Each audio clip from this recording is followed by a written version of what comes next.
All right, come on up. Maria Luisa Palma, you have 3 minutes to speak once you begin. Good afternoon, board members and superintendent. My name is Maria Luisa Palma. Allow me to read to you from the California Education Code 51100. The legislature finds and declares all of the following.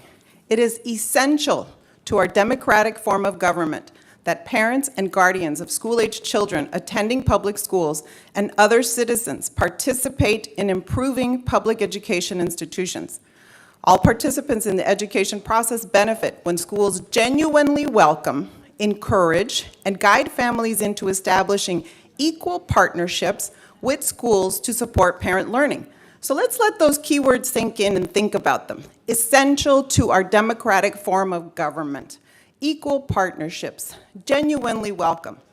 The law continues. The parents and guardians of pupils enrolled in public schools have the right as mutually supportive and respectful parents in the education of their children to participate as a member of a parent advisory committee, school site council, or site-based leadership team.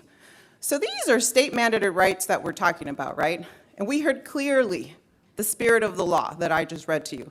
So how is it then that these parent leaders, volunteers, officials in the respective committees, both at the district and the school site level, parents who speak here at public comments, continue to stand here and tell you again and again that their voices are silenced, intimidated, supplanted by your administrators? How can you sit there and not respond publicly to tell the public what you are doing to resolve these violations of parent rights under the law?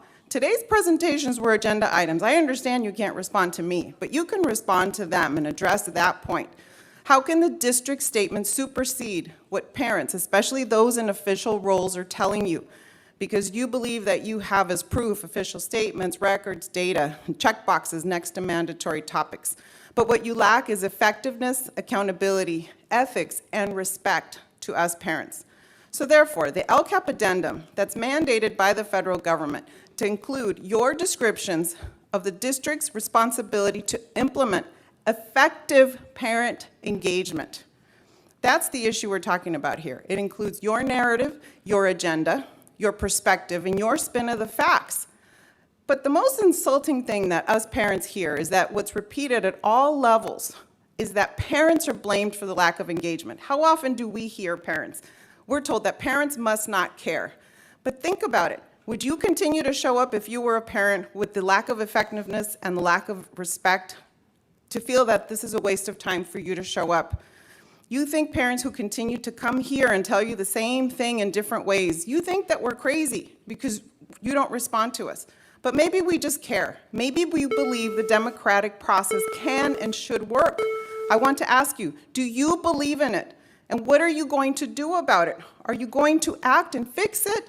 It's your job. And I hope no one is offended when I say to you, but you work for us. Thank you. Thank you for your time.